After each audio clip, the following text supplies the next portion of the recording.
वर्षों से चल रहा है माफियाओं के चंगुल में, माफियाओं और दलालों के नेतृत्व में, और उसी नेतृत्व में फंसे हुए हैं हमारे अंचलाधिकारी। वो इतने निकम्मे साबित हो रहे हैं कि सुल्तानगंज अंचल बिल्कुल अराजकता का शिकार हो गई है।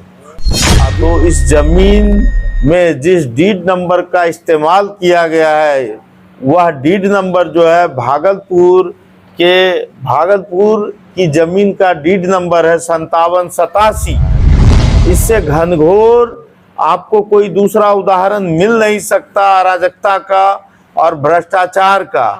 आप जगिए और यथाशीघ्र सुल्तानगंज अंचलाधिकारी को बर्खास्त करके सुल्तानगंज अंचल कार्यालय की सफाई का काम शुरू कीजिए, नहीं तो हम लोग इसको एक बड़े आंदोलन की तरफ ले जाएंगे।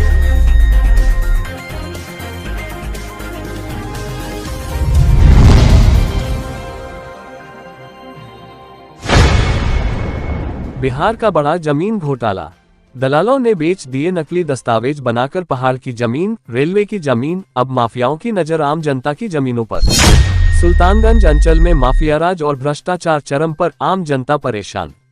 भागलपुर सुल्तानगंज अंचल में पिछले कई वर्षों से माफियाराज और भ्रष्टाचार का बोलबाला है। क्षेत्र की जमीनों पर अवैध कब्जा, फर्जी दस्तावेजों के आधार पर मोटेशन और दलालों की मिलीभगत से चल रहे घोटालों ने आम जनता को बुरी तरह प्रभावित किया है। स्थानीय लोगों का आरोप है कि इस पूरे नेटवर्क में न केवल दलाल बल्कि कुछ राजस्व कर्मचारी, डीसीएलआर, एसडीएम और एडीएम स्तर के अधिकारी भी शामिल हैं, जिसको लेकर जन संसद भागलपुर के द्वारा आवाज बुलंद की गई। और उसके संयोजक अजीत कुमार यादव ने कहा कि ऐसे गोरख धंधा को जल्द से जल्द समाप्त किया जाए, वरना बड़ा आंदोलन होगा। उन्होंने कहा, जिलाधिकारी महोदय ध्यान दें, इस विषय को जल्द से जल्द जांच करें और अंचलाधिकारी को गिरफ्तार कर जेल भेजने का काम करें। उन्होंने ये भी साफ किया थी, इस अवैध तरीके से जमीन बिक्री में किसी भी तरह का हस्तक्षेप नहीं है। प्राप्त जानकारी के अनुसार सुल्तानगंज अंचल में करोड़ों रुपए की जमीन का अवैध तरीके से मोटेशन किया गया है। 1 जून 2018 को दाखिल दरखास्त संख्या 5787 इसका स्पष्ट प्रमाण है, जिसमें भागलपुर शहर की भूमि को सुल्तानगंज की जमीन दर्शाकर फर्जी मोटेशन किया गया। ऐसे दर्जनों मामलों में रेलवे और पहाड़ी इलाकों की भूमि तक का मोटेशन किया गया है। जनता को लंबे समय से मुआवजे की राशि नहीं मिली है। कोर्ट के आदेशों का भी सही से पालन नहीं किया जाता।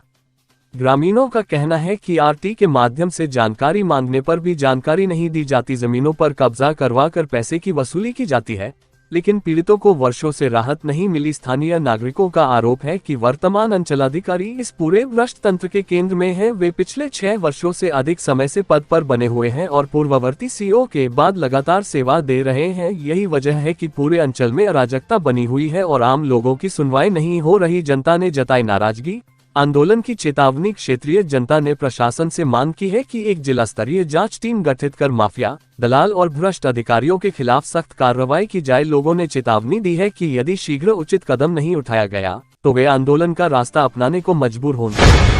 जमीन घोटाला जो सुल्तानगंज अंचल में वर्षों से चल रहा है, माफियाओं के चंगुल में, माफियाओं और दलालों के नेतृत्व में, और उसी नेतृत्व में फंसे हुए हैं हमारे अंचलाधिकारी।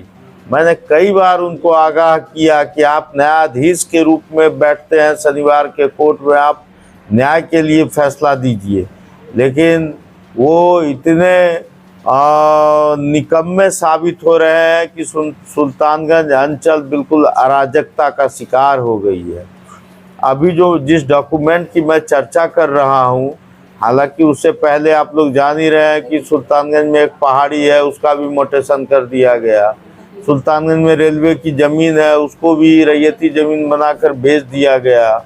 अभी मैं जिस ज़मीन का जिक्र कर रहा हूँ, तो इस ज़मीन में जिस डीड नंबर का इस्तेमाल किया गया है, वह डीड नंबर जो है भागलपुर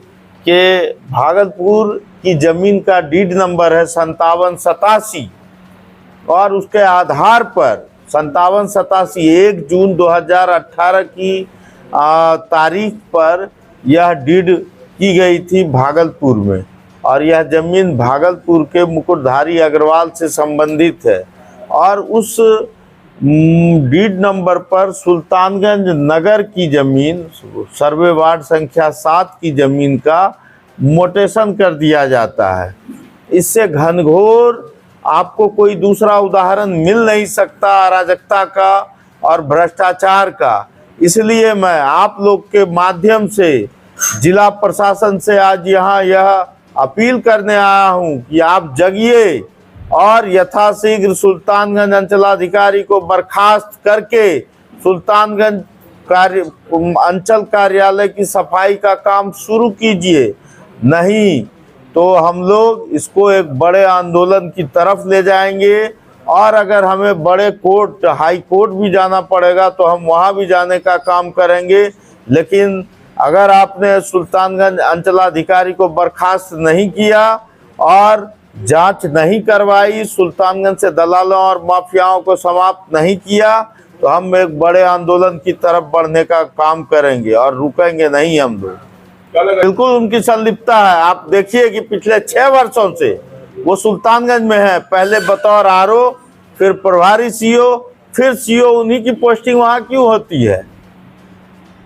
आरओ से जब वो सीओ बने तो 10 दिन के लिए बाराहाट गए, बौंसी बाराहाट, और वहां से 10 दिन में वो फिर से यहाँ चले आए। ऐसा ऐसा ऐसा ऐसा कैसे हो गया? 6 वर्षों से कोई पदाधिकारी किसी एक जगह पर जमा हुआ है तो आप सोच सकते हैं, वो भी अंचल जैसे जगह पर, तो सोच सकते हैं कि कितनी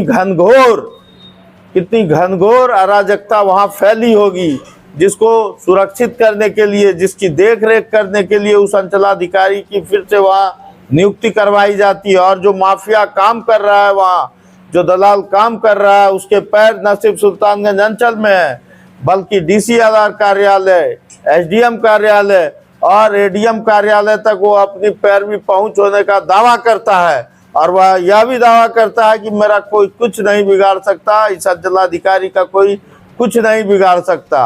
अंचल में जो अराजकता व्याप्त है, मैं चाहूंगा, आप लोग के माध्यम से निवेदन करूंगा कि डीएम साहब आप ध्यान दीजिए और सुल्तानगंज अंचल की सफाई को सुनिश्चित करिए। आप एक टीम बनाकर भेजिए वहां, मैंने जो आरोप लगाया आप उसकी जांच करवाइए और यथाशीघ्र अंचलाधिकारी को बर्खास्त करके जेल भेजने का काम करिए। खबरों में अब तक ये बस इतना ही। मिलते हैं फिर ऐसी ही बड़ी खबर के साथ।